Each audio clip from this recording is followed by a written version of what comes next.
Hello all. मुझे बहुत लोगों से ये कमेंट्स मिले कि क्योंकि हम हमारे चैनल पर artificial intelligence, geo politics and finance technology follow करते हैं। लोगों ने मुझे बोला कि can we have because capital markets are tightly coupled with the news flows around, can you give us a perspective where you will explain us about geo political news and current affairs. A quick 10 minutes deep dive session for you. American president Donald Trump ये China के विजिट पर है। वहां पर उनकी meeting Xi Jinping से हो रही है और इस मीटिंग के दौरान काफी इंपॉर्टेंट डिस्कशंस वो करने वाले हैं, जैसे कि export control on the rare earth minerals that rare earth metals that usually China puts, so US has a concerns about it. On other hand China चाहेगा कि वो डिस्कस करे कि टेक्नोलॉजी आईपी राइट्स के बारे में अमेरिका के साथ जो कंट्रोल्स, एक्सपोर्ट कंट्रोल्स अमेरिका ने लगा के रखे हैं, ये दोनों मुद्दे टेक्नोलॉजी और इकोनॉमी के पॉइंट ऑफ व्यू से डिस्कस होगी। इसके साथ ही टेक जियो पॉलिटिकली दो बहुत इंपॉर्टेंट चीजें ये दोनों पार्टीज डिस्कस करने वाली है। पहला कि क्या एंड गेम होगा ईरान का, कैसे वो ईरान का वॉर रोकेंगे और चाइना कैसे हेल्प करेगा। दूसरा वो लोग ये डिस्कस करेंगे कि ताइवान के बारे में। ताइवान दुनिया का 90% सेमीकंडक्टर मैन्युफैक्चर करता है, तो पूरे दुनिया के supply chain point of view से Taiwan is very important. Difficult होंगी, हमें देखना होगा कि इसका आउटकम क्या होगा। Overall from tariff war point of view, last year से जब से चाइना के टेरिफ्स 100% के नीचे आए हैं, तब से इन दोनों देशों के बीच में ज्यादा टेंशन्स नहीं दिखी। बट डोनाल्ड ट्रंप चाहेंगे कि वो कोई एक बड़ी डील क्रैक कर पाए, जिसका लाइकलीहुड बहुत कम है इस मीटिंग में। बट देखना होगा कि क्या आउटकम आ सकता है। इस कॉन्वॉय में ट्रम्प के साथ काफी सारे डिप्लोमेट्स नहीं है, बहुत कम डिप्लोमेट्स है, बट काफी सारे सीईओज उनके साथ जा रहे हैं।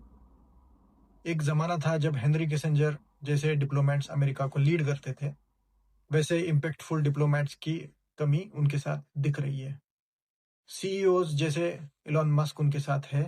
सीईओज का पर्सपेक्टिव कंपनी और इकोनॉमिकल रीजंस में ज्यादा होता है, रादर देन कंट्री फर्स्ट वो सोचते हैं। तो देखना होगा कि क्या हो सकता है वहां पर। इलॉन मस्क के खुद के इंटरेस्ट है चाइना में। टेस्ला की मैन्युफैक्चरिंग यूनिट है शंघाई में जो सप्लाई करती है कार्स को एशिया पैसिफिक और यूरोपियन मार्केट्स में। सो ट्रम्प के छोटे बेटे Eric, he is also on the trip with him. तो हम ये सोच सकते हैं कि इरिक ट्रम्प के साथ होने से इसकी भी आशंकाएं बढ़ गई है कि ट्रम्प इंडस्ट्रीज के भी काफी डील्स इस विजिट में हो सकते हैं चाइना के साथ। अब ये जब टॉक्स हो रहे हैं चाइना में, तब अमेरिका में कल बहुत इंपॉर्टेंट डेटा सामने आया इन्फ्लेशन का। और इन्फ्लेशन का डेटा दो मायनों में देखा जाता है। सीपीआई माने कंज्यूमर प्रोडक्ट इन्फ्लेशन, पीपीआई माने प्रोडक्ट प्राइस इन्फ्लेशन। ये दोनों प्राइस इन्फ्लेशन के इंडेक्सेस हैं। एक होलसेल को दर्शाता है और एक कंज्यूमर स्पेसिफिक को दर्शाता है। 3.5% होने के कारण, बढ़ा हुआ होने के कारण, और लास्ट 3 इयर्स में ये हाईएस्ट है। अमेरिकन यील्ड्स ये बढ़ गए। जब भी अमेरिकन यील्ड्स 4.5% और 5% के बीच में आते हैं, तब दुनिया भर के इमर्जिंग मार्केट से पैसा निकलता है और अमेरिका में जाता है। क्योंकि आप ही सोचिए क्यों वो पैसा इन्वेस्ट करेंगे economies like India, where rupee is falling against the foreign currency, they lose their 4-5%। अगर हमारे निफ्टी 50 इंडेक्स ने 12% का भी रिटर्न दे दिया, तो उसमें से कुछ परसेंट कैपिटल गेन टैक्स उनको गवर्नमेंट को पे करना पड़ेगा। एंड जितना रूपी फॉल हुआ है against the dollar, that is there loss when they back their money. तो उनको जो नेट रिटर्न्स मिलने वाला है वो 5-6% ही मिलने वाला है। और जब 10 year bond paper is available for 6%, 5% interest, they prefer to invest with in the United States rather than going outside it. So that is also one of the reason FPI is going out. There is a FPI outflow from the markets like India, and we are seeing the biggest hit of that. तो वो एक concern है। America के नए जो federal reserve के governor बने हैं केविन वेल्च, वो चाहेंगे कि इंटरेस्ट रेट्स स्टेबल रहें, ना कि कम हो ना कि बढ़े। बट उन्हें डोनाल्ड ट्रम्प एडमिनिस्ट्रेशन से ये प्रेशर जरूर होगा कि इंटरेस्ट रेट्स कम करें। उनके जो पैनल में बाकी मेंबर्स हैं वो काफ़ी हॉकिश है, वो ये चाहते हैं कि प्राइजेस इंटरेस्ट रेट्स कम ना हो और इन्फ्लेशंस ना बढ़े, क्योंकि उन्हें ये डर लगता है कि जो इशू आर्थर बैन गवर्नर थे 1973 में और ओपेक क्राइसिस अराइज हुआ था, उस टाइम पे उन्होंने इंटरेस्ट रेट बहुत जल्दी कम किए थे और बहुत जल्दी कम कर दिए थे। तो उसके वजह से almost for a decade American inflation highest rate पे था। उसके वजह से क्या हुआ कि जिमी कार्टर की प्रेसिडेंसी भी गई, लेकिन उसके बाद जो वॉलकर नए गवर्नर बन के आए, उन्होंने इन्फ्लेशन हाई रखे, जिसको वॉलकर शॉक भी बोला जाता है। बिकॉज ऑफ दैट ये जो यूएस मार्केट के गवर्नमेंट यील्ड्स है, बॉन्ड यील्ड्स है, वो काफ़ी स्टेबल थे बिटवीन 1983 टू 2022, बट उसमें अभी काफ़ी उतार चढ़ाव फिर से शुरू हो गया है। ये देखना बहुत इंटरेस्टिंग होगा कि केविन वॉल्श क्या डिसीजन लेते हैं। ये तो हो गया अमेरिकन कॉन्टेक्स्ट से। अब हम आते हैं इंडिया के कॉन्टेक्स्ट में। मोदी जी ने ये अपील की हुई है कि 7 प्लेजेस हम सब ने लेने हैं और 7 प्लेजेस हमको फॉलो भी करने हैं। एक एक्शन हमें दिखाई दिया सिल्वर पे और गोल्ड पे, जबकि सिल्वर और गोल्ड पे उन्होंने 15% का इंपोर्ट लगाया। It is a good decision.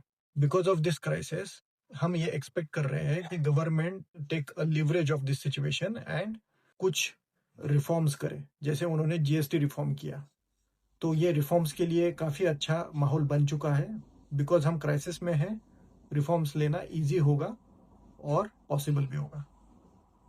लेकिन अभी भी पेट्रोल और डीजल के केस में कोई डिसीजन नहीं आया है। कम से कम 5 लाख करोड़ to 6 लाख करोड़ हम खर्चा कर रहे हैं, हमारा इंपोर्ट बिल बढ़ गया है।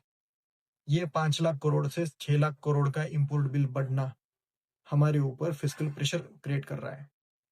हमारे गवर्नर स्विट्जरलैंड में उन्होंने एक चीज बोली और उन्होंने कहा कि हेवी लिफ्टिंग जरूरी है फिस्कल में और मॉनिटरी में। अब गवर्नमेंट मॉनिटरी चीजों में कुछ बदलाव नहीं कर सकती, क्योंकि अगर गवर्नमेंट और नोट्स छापेगी, प्रिंटिंग करेगी, तो उसका निगेटिव कॉन्सिक्वेंसेस हो सकता है, इन्फ्लेशन और बढ़ सकता है। लेकिन हाँ, गवर्नमेंट जरूर फिस्कल चीजें एडजस्ट कर सकती है, जैसे वो कट डाउन कर सकती है वेलफेयर स्कीम्स में। बट वेलफेयर स्कीम अचानक कट डाउन करना भी मार्केट के ऊपर निगेटिव इफेक्ट डाल सकता है, क्योंकि अगर वेलफेयर स्कीम्स का पैसा कम कर दिया जाए तो लोग खर्चा करना कम कर सकते हैं, जिसका निगेटिव इफेक्ट हो सकता है इकोनॉमी के ऊपर। बट हम स्टैगुलेशन में नहीं जाएंगे, हम स्टेडी इकोनॉमी रहेंगे, ग्रोथ में ही रहेंगे। हमारी ग्रोथ जो 7% एक्सपेक्टेड थी, उतनी अनुमान है कि नहीं रह पाएगी। द एक्सपेक्टेशन इज 5% का।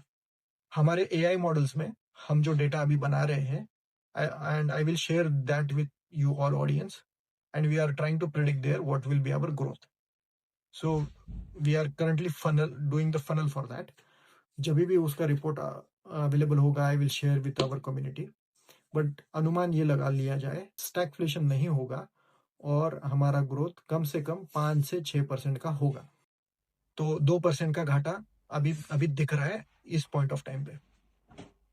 उसके बाद फॉरेन रिजर्व्स अराउंड 690 बिलियंस जो है, उसमें से $200 बिलियन ये एनआरआईज की डिपॉजिट्स है, और काफ़ी उसमें से पोर्शन ये एफपीआई है। एफपीआई का हमें डायरेक्टली फ़ायदा नहीं मिलता है, क्योंकि वो फॉरेन पोर्टफोलियो इन्वेस्टर्स का पैसा होता है, बट हमें फ़ायदा मिलता है जब एफडीआई होता है। तो फॉरेन डायरेक्ट इन्वेस्टमेंट जब आती है तो एक्चुअल फैक्ट्री या ऑपरेशनल यूनिट्स एस्टेब्लिश होते हैं ऑन ग्राउंड, जो पैसा डायरेक्टली हमारी इकोनॉमी में सीड हो जाता है। तो ये एक पॉइंट ऑफ व्यू है। भले ही वो कंपनी 2 साल बाद, 1 साल बाद हमारे ऑपरेशंस बंद कर दे इंडिया के, लेकिन फिर भी हमें उसका फायदा मिलता है, क्योंकि उन्होंने कुछ पैसा हमारे इकोनॉमी में डायरेक्ट इन्वेस्टमेंट किया होता है। तो एफडीआई हमारे लिए ज़्यादा अच्छा है बनस्पत के एफपीआई।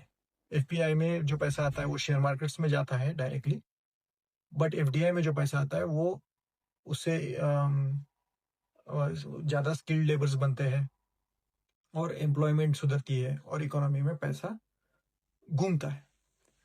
हमें देखना होगा कि क्या और difficult decisions government of India लेगी एक रिफॉर्म उन्होंने किया 37,000 करोड़ रुपीस का कोल गैसिफिकेशन का, लेकिन उसके पॉजिटिव सिम्टम्स हमें 2030 के बाद ही दिखेंगे, बट ये एक बहुत अच्छा डिसीजन लिया है। इथेनॉल ब्लेंडिंग जो ऑलरेडी 20% हो रही थी, उसमें भी काफ़ी अच्छा प्रोग्रेस दिख रहा है। उत्तर प्रदेश गवर्नमेंट ने काफ़ी एग्रेसिव इनिशिएटिव्स लिए हैं और काफ़ी फंडिंग भी वो कर रहे हैं फार्मर्स के लिए, तो it is a good that we are progressing. Nitin Gadkari ji ने अभी लखनऊ से लेकर दिल्ली तक की फ्लाइट जो इथेनॉल को लेकर जिसने उड़ान ली, उसमें उन्होंने जर्नी की। एक मारुति की कार भी लॉन्च हुई है, वो भी इथेनॉल के ऊपर चलने वाली, नितिन गडकरी जी ने उसकी भी सफ़र करी है। तो we are doing good in terms of securing the energy, but कुछ रिफॉर्म्स नेसेसरी है in terms of edible oil and fertilisers. तो देखना होगा कि गवर्नमेंट क्या रिफॉर्म्स लेके आती है। आपको लगता है कि कौन से रिफॉर्म्स ले आना अभी जरूरी है? कमेंट बॉक्स में जरूर बताइए और मुझे बताना आपका फीडबैक कि ये मेरा न्यूज़ फ्लो बताने का तरीका आपको कैसे लगा। It is a mix of English and Hindi, and tell me your feedbacks, and please like and subscribe our channel so that it encourages me to create more such videos for you. Thank you.